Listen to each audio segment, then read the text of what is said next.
గుంటూరు నుంచి రిటర్న్ వచ్చేటప్పుడైతే నాన్నని కలిసి వచ్చాననమాట. లాస్ట్ టైమ్ వెళ్ళినప్పుడు గూడా కలవలేదు. లేట్ అయిపోయిందని చెప్పేసి. ఇప్పుడైతే ఎట్లాగో లేట్ అయింది గదా! ఇంకొక హాఫ్ అన్ అవర్ డిఫరెన్స్ వస్తదేమో. సో, కలిసేసి వెళ్దాము అని చెప్పేసి వెళ్ళాను. చాలా రోజులయింది చూసి కూడా. నేను వెళ్ళేసరికైతే నా కోసం బయట వెయిట్ చేస్తూ ఉన్నాడు మా నాన్న.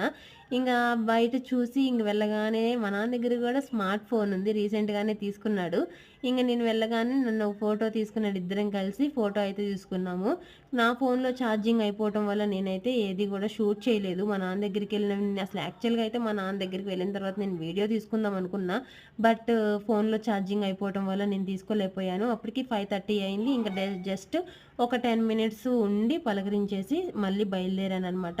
లేట్ అయిపోయింది కదా! ఉండి మార్నింగ్ వెళ్ళమ్మా అని చెప్పేసి చెప్పాడు. కానీ ఒక తండ్రికి బిడ్డలాగా ఆయనైతే నా సేఫ్టీ గురించి ఆలోచించాడు. లేట్ అయిపోయింది. మళ్ళీ ఇంటికెళ్ళేసరికి ఇంకా టైం అవుతదని చెప్పేసి. కానీ నా పిల్లలకి తల్లిగా నేను గూడా ఆలోచించాలి గదా! ముగ్గురు పిల్లల్ని మార్నింగ్ అనగా ఇంట్లో వదిలేసొచ్చాను. ఏం తిన్నారో, ఏం చేస్తున్నారో అని నాకు కూడా ఉంటది గదా! సో, అందుకని చెప్పేసి నేనైతే ఎప్పుడు ఎక్కడ పిల్లల్ని వదిలిపెట్టి ఉండలేదు ఇంతవరకి కూడా. పిల్లల్ని వదిలేసి ఉండటం అంటే నా వల్ల అసలు కాదు. మా బుడ్డోడైతే నన్ను వదిలిపెట్టి గాని, నేను వాడిని వదిలిపెట్టి గాని ఇంతవరకు లేను. నా డెలివరీ అయ్యి 7 ఇయర్స్ అయినా గానీ, ఒకే ఒక్కరోజు మొన్న వాళ్ళ నాయనమ్మ వాళ్ళ ఇంట్లో ఉన్నాడు. ఆ ఒక్కరోజుకే నాకెలానో ఉండిపోయింది. మా నాని, మోక్ష అంటే అప్పుడప్పుడు ఎళ్తూనే ఉంటారు. మా నాని వెళ్తే వాళ్ళ నాయనమ్మ వాళ్ళ ఇంటికెళ్తది. పిల్లలకి ఏది కావాలో అది ఇవ్వటం ముఖ్యం కాదు. వాళ్ళకి ఏది మంచిదో, ఏది అవసరమో అది ఇవ్వటం ముఖ్యం. నేనైతే మా పిల్లల్ని బాగా చూసుకుంటాను అనయితే చెప్పను. చూసుకోవాల్సినంత అయితే చూసుకుంటాననమాట. ఏది వాళ్ళకి అవసరమో అవన్నీ కూడా ఇన్ టైంలో చేయగలగాలి. మనం వాళ్ళడిగింది ఎప్పుడో చేయటం కాదు. వాళ్ళకి చేయాల్సిన టైంలో చేస్తేనే మనకి పేరెంట్స్‌గా రెస్పాన్సిబిలిటీ ఉన్నట్టు వాళ్ళకి తెలుస్తదనమాట.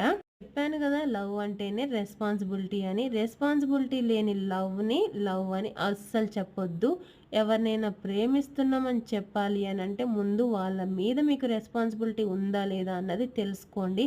అప్పుడే ఆ వర్డ్‌ని ఉపయోగించండి. లేకపోతే ఎవరిని కూడా ప్రేమిస్తున్నామని అస్సలు చెప్పొద్దు. కేవలం లవ్ అనేది only wife and husband, male and ఫీమేల్‌కి సంబంధించిన వర్డ్ కాదు.